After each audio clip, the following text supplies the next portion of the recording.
അപ്പം ഇതാണ് നമ്മുടെ മാപ്പ് അഥവാ മാനിഫോൾഡ് അബ്സല്യൂട്ട് പ്രഷർ. എയറിൻ്റെ പ്രഷർ ചെക്ക് ചെയ്തിട്ട് ECU അഥവാ ECMലേക്ക് വിവരം കൈമാറും. നമ്മുടെ പെട്രോളിൻ്റെ വില ഇത്രയ്ക്ക് കൂടി നിൽക്കുന്ന സിറ്റുവേഷനിൽ ശരിക്കും പറഞ്ഞാൽ നമ്മുടെ വാഗണാറും കൊണ്ട് നമുക്കങ്ങ് മുതലാവുന്നില്ല. അപ്പോൾ ലോങ് ഒക്കെ പോകുമ്പോൾ നമുക്കൊരു 18-19 റേഞ്ചിൽ മൈലേജ് കിട്ടുമെന്ന് പറഞ്ഞാലും ലോക്കൽ ഓട്ടത്തിൽ ശരിക്കും പറഞ്ഞാൽ ഒട്ടും നമുക്ക് മുതലാവുന്നില്ലെന്ന് തന്നെ വേണം പറയാം. അപ്പോൾ തന്നെ നമുക്ക് കൂടുതൽ ഇങ്ങനെ ലോക്കൽ ഓട്ടം ആയതുകൊണ്ട് തന്നെ നമ്മൾ എന്ത് ചെയ്യും, മുതലാകുന്നില്ലല്ലോ മെല്ലയ്യെന്ന് പറഞ്ഞിരിക്കുമ്പോഴാണ് നമ്മുടെ ശങ്കരേട്ടൻ നമുക്ക് നാനോ സജസ്റ്റ് ചെയ്യുന്നത്. അപ്പോൾ ശങ്കരേട്ടൻ എന്ന് പറഞ്ഞാൽ നിങ്ങൾക്ക് അറിയായിരിക്കും, ഡോക്ടർ ഇൻറ്റീരിയർ എന്ന് പറഞ്ഞിട്ടുള്ള ഒരു ചാനൽ നടത്തുന്ന ആളാണ്.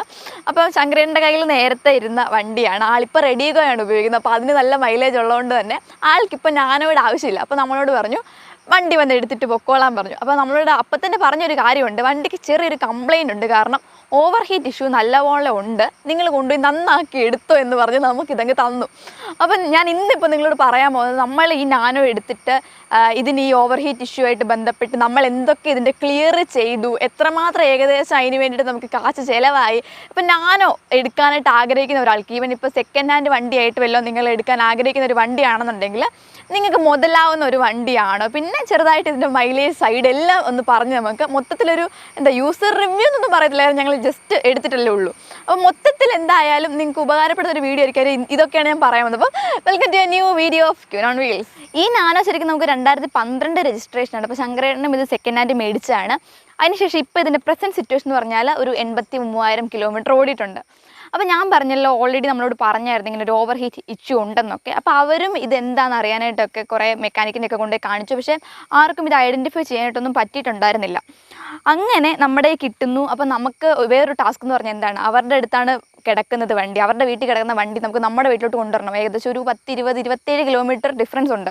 അപ്പോൾ അവിടുന്ന് ഇത് കംപ്ലയിൻ്റ് ആവാതെ വീട്ടിലെത്തിക്കാനായിട്ട് നമ്മൾ എടുത്തുകൊണ്ട് വരാനായിട്ട് ചെല്ലുന്നു. എടുത്തുകൊണ്ട് വരാനായിട്ട് ചെന്നപ്പോഴത്തേനും നമ്മുടെ ആ ടെമ്പറേച്ചറിൻ്റെ സെൻസർ ഉണ്ടല്ലോ, ആ സെൻസറിൻ്റെ കണക്ഷൻ അങ്ങ് വിട്ടിട്ട് നമ്മുടെ ഫാന് വർക്ക് ചെയ്യുന്നുണ്ടോ നോക്കി. അപ്പോൾ വർക്ക് ചെയ്യുന്നില്ല.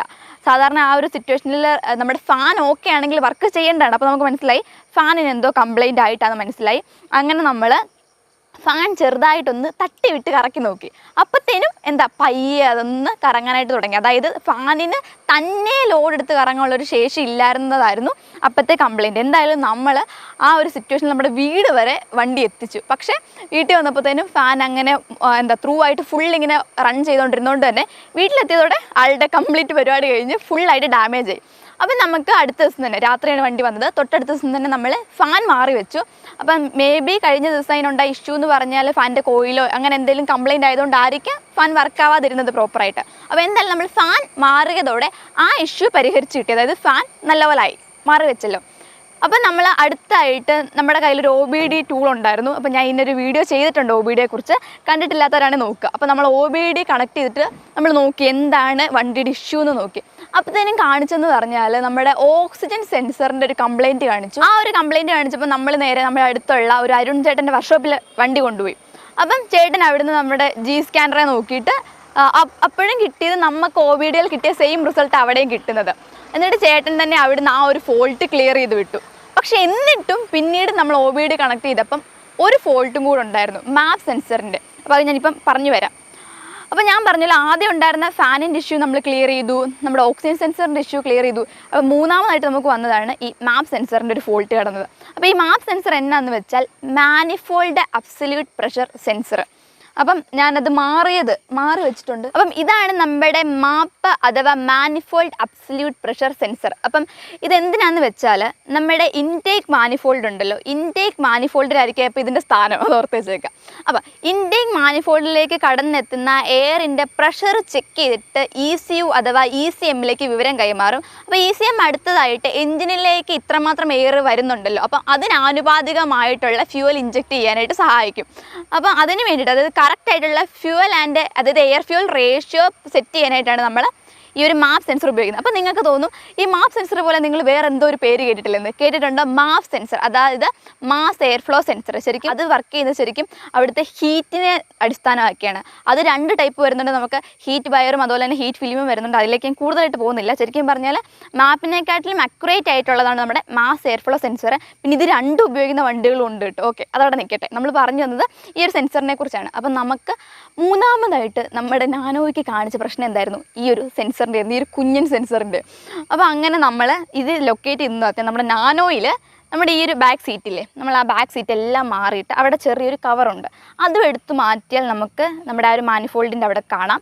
അവിടെ ആയിട്ട് ഈ ഒരു സെൻസറുണ്ട്. അപ്പോൾ നമ്മൾ എന്ത് ചെയ്തു, ഈ ഒരു സെൻസറിൻ്റെ ഇഷ്യൂ വന്നപ്പോഴത്തേനും ഈ ഒരു സെൻസർ എന്തായാലും മാറി വെക്കണം എന്ന് മനസ്സിലായി. അപ്പോൾ ഒരു പുതിയ സെൻസറിന് ഏകദേശം ഒരു 1500 എബവ്, ആ ഒരു 1500 1550 ആ ഒരു റേഞ്ചാണ്. അപ്പോഴത്തേനും ശരിക്കും പറഞ്ഞാൽ അത്രയും കാശ് മുടക്കാനായിട്ടൊരു മടി കാരണം നമ്മൾ എന്തായാലും സ്ക്രാപ്പിൽ പോയിട്ട് ഒരു സാധനം അങ്ങ് എടുത്തു. അപ്പോഴത്തേനും നമുക്കൊരു 500 രൂപയിൽ താഴെ എന്തായാലും നമുക്ക് പുതിയ സാധനം കിട്ടി, പുതുതെല്ലാം ഉപയോഗിച്ചാണെങ്കിലും സംഭവം കിട്ടി. അങ്ങനെ അത് വന്ന് നമ്മൾ സെറ്റ് ചെയ്തു, പുതിയ സംഭവം നമ്മൾ സെറ്റ് ചെയ്തു. അതോടെ നമുക്ക് എന്തായാലും ആ ഒരു പ്രശ്നം തീർന്നിട്ട്. പക്ഷേ എന്നാലും പൂർണ്ണമായിട്ട് പ്രശ്നം തീർന്നില്ല. കാരണം നമ്മളിത് സെറ്റ് ചെയ്യാൻ നേരത്താണ് നമ്മൾ മനസ്സിലാക്കുന്നത്, കുറേ തവണ ഊരിയും എടുത്തുമൊക്കെ നമ്മുടെ ഇതിലേക്ക് വരുന്ന ഗ്രൗണ്ട് വയറിൻ്റെ ആ ഒരു കണക്ഷൻ വിട്ടു കിടക്കുമായിരുന്നു. അപ്പോഴത്തേനും നമ്മൾ തൽക്കാലം അത് ജസ്റ്റ് കപ്ലിങ്ങിലോട്ട് കയറ്റി ഒന്ന് സ്ക്രൂ ഡ്രൈവർ ഇട്ട് മുറുക്കി വെച്ചിട്ടുണ്ട്, ചുറ്റി വെച്ചിട്ടുണ്ട്. പക്ഷേ എന്നാലും നമുക്കിനി കപ്ലിങ്ങും കൂടെ മാറുമ്പോഴത്തേനും പൂർണ്ണമായിട്ട് ഓക്കെ ആവും. ഇനി അടുത്തായിട്ട് അതാണ് ചെയ്യാനുള്ളത്. അപ്പോൾ ഇത്രയും നമുക്ക് OBDയിൽ കാണിച്ച ഇത്രയും 3 ഇഷ്യൂസും നമ്മളെന്തായാലും പരിഹരിച്ചിട്ടുണ്ട്. പക്ഷേ എന്നാലും ഞാൻ പറഞ്ഞല്ലോ, നമ്മൾ ഫാനിൻ്റെ കംപ്ലയിൻറ്റ് ശരിയാക്കാൻ നേരത്ത് നമ്മൾ മനസ്സിലാക്കിയ വേറൊരു ഫാക്റ്റ് അവിടെ കിടപ്പുണ്ടായിരുന്നു, വേറൊരു പ്രോബ്ലം ഉണ്ടായിരുന്നു, നമ്മുടെ കൂളൻറ്റിൻ്റെ ഒരു അവസ്ഥ. ശരിക്കും ഇതാണ് എനിക്ക് നിങ്ങളോട് എല്ലാവരോടും, അത് നിങ്ങൾ നാനോ യൂസേഴ്സിനോട് മാത്രമല്ല എല്ലാവരോടും പറയേണ്ടതാണ്. കാരണം എല്ലാവരും കാണിക്കുന്നത് ഒരു മണ്ടത്തരമാണ്. എനിക്ക് തോന്നുന്നു ഞാൻ നമ്മുടെ കൂളിംഗ് സിസ്റ്റത്തിനെ കുറിച്ചൊരു വീഡിയോ ചെയ്തിട്ടുണ്ട്, നിങ്ങൾ കണ്ടിട്ടില്ലെങ്കിൽ ഉറപ്പായിട്ടും ആ വീഡിയോ എടുത്ത് കാണണം. നമ്മുടെ കുറേയൊക്കെ തെറ്റിദ്ധാരണകളൊക്കെ മാറിക്കിട്ടും. കാരണം എന്ന് പറഞ്ഞാൽ എല്ലാവരും കൂളൻറ്റിന് വേണ്ടിയിട്ട് ശരിക്കും ആ കാശ് ലാഭിക്കാനായിട്ട് കാണിക്കുന്ന ഒരു പരിപാടിയാണ് കൂളൻറ്റിന് പകരം പിന്നെ എടുത്ത് ചുമ്മാ പച്ചവെള്ളം ഒഴിക്കുന്നൊരു ഏർപ്പാടുണ്ട്. അത് നിങ്ങൾ ആ ശീലം മാറ്റുക. കാരണം ചുമ്മാ പച്ചവെള്ളത്തിൻ്റെ പ്രോപ്പർട്ടി കൊണ്ട് അവിടെ നമുക്ക് കാര്യമില്ല. ഇനി വേറൊരു കാര്യമാണ്, നമ്മൾ കുറച്ചൊക്കെ കാശ് കുറഞ്ഞിരുന്നോട്ടെ എന്ന് വെച്ചിട്ട് ലോക്കലായിട്ടുള്ള കൂളൻറ്റ് മേടിച്ച് ഉപയോഗിക്കും. ഓക്കെ, ഇത് പറഞ്ഞപ്പോൾ വേറൊരു കാര്യം പറയാം. ഇന്നലെ നമുക്കൊരു കോൾ വന്നു.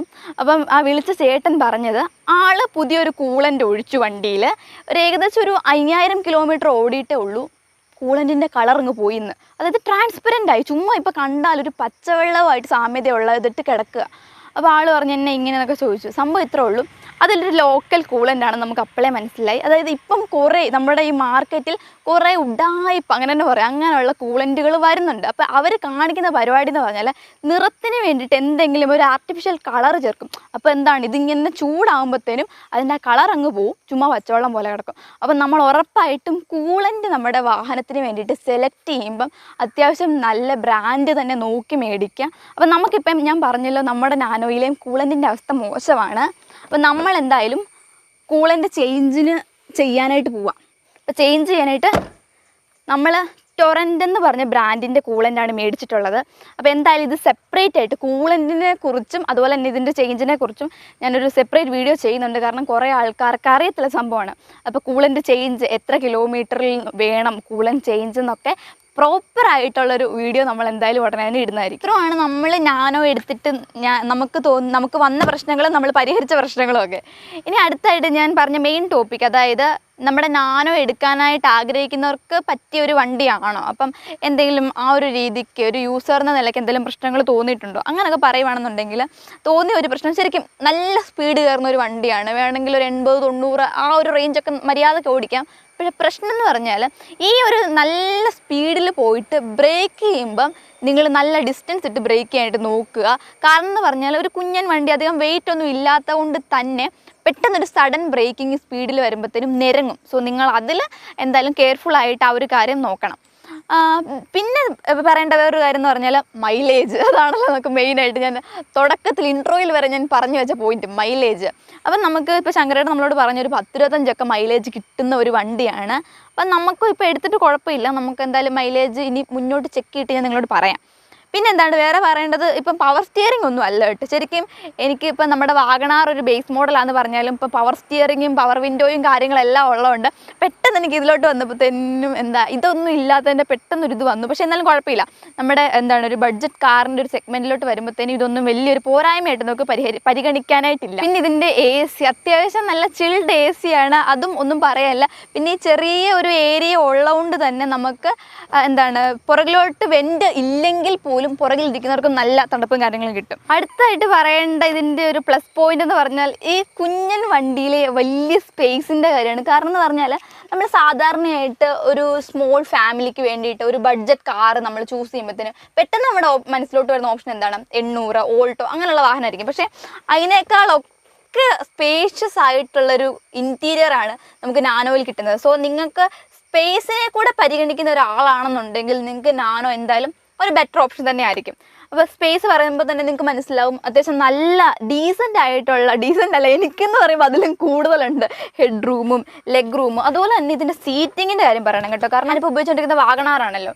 അപ്പോൾ അതിൽ നിന്ന് പെട്ടെന്ന് നാനോയിലോട്ട് വന്നപ്പോൾ തന്നെ ഞാൻ ആദ്യം ഇതേ കയറി ഇരുന്നിട്ട് പറഞ്ഞത് എന്താ ഒരു ആനപ്പുറത്തിരിക്കുന്ന ഫീൽ എന്താ. കാരണം അത്രയ്ക്ക് ഉയർന്ന ഒരു സീറ്റിംഗ് പൊസിഷനും കാര്യങ്ങളും എല്ലാമാണ് നമുക്ക് വന്നിട്ടുള്ളത്. ഫ്രണ്ടിൽ അത്യാവശ്യം നല്ല ഇടയും കാര്യങ്ങളും എല്ലാം ഉണ്ട്.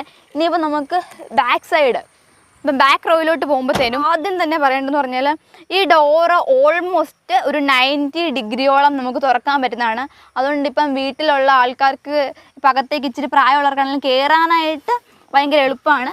പൂർണ്ണമായിട്ട് 90 അല്ല, ബട്ട് ഏകദേശം ഒരു 90 അടുത്ത് നമുക്ക് തുറക്കാനായിട്ട് പറ്റും. ബാക്കിലും അത്യാവശ്യം കുഴപ്പമില്ലാത്ത സീറ്റിങ്ങും കാര്യങ്ങളെല്ലാം വരുന്നുണ്ട്. പിന്നെ ഇതിൻ്റെ ഒരു പോരായ്മയായിട്ട് ആൾക്കാർ പറയുന്ന ഒരു കാര്യം എന്ന് പറഞ്ഞാൽ ഡിക്കി ഇല്ലെന്നുള്ളൊരു കുറവ് പറയുന്നുണ്ട്. അപ്പോൾ നമുക്കിപ്പോൾ ട്വിസ്റ്റ് മോഡലിലോട്ട് വരുമ്പോഴത്തേനും ആ ഒരു പ്രൊവിഷനും കൂടെ എന്തായാലും നാനോയിൽ വരുന്നുണ്ട്. അപ്പോൾ ആ ഒരു പോരായ്മയൊക്കെ പരിഹരിച്ചിട്ടുണ്ട്. അപ്പോൾ അതാണ് ബേസിക് ആയിട്ട് ഇപ്പം നമ്മുടെ നാനോയെക്കുറിച്ച് പറയാനുള്ളത്. ഇനിയിപ്പം മുന്നോട്ടുള്ള വീഡിയോയിൽ നമുക്ക് വേണമെങ്കിൽ കൂടുതൽ കാര്യങ്ങൾ എന്തായാലും ഉൾപ്പെടുത്താം. കാരണം നമ്മൾ ഉപയോഗിച്ച് തുടങ്ങാൻ പോലെ. അപ്പം അത്രയൊക്കെയാണ് എനിക്ക് നമ്മുടെ നാനോയെക്കുറിച്ച് നിങ്ങളുമായിട്ട് ഷെയർ ചെയ്തിട്ടുള്ള കാര്യങ്ങൾ. അപ്പോൾ ഞാൻ ആ തുടക്കത്തിലൊക്കെ പറഞ്ഞ പോലെ തന്നെ പുതുതായിട്ട് നമുക്ക് കൂളൻറ്റിൻ്റെ ഒരു വീഡിയോ ആയിട്ട് ഞാൻ വരുന്നതായിരിക്കും. സോ അതുവരെ ബൈ.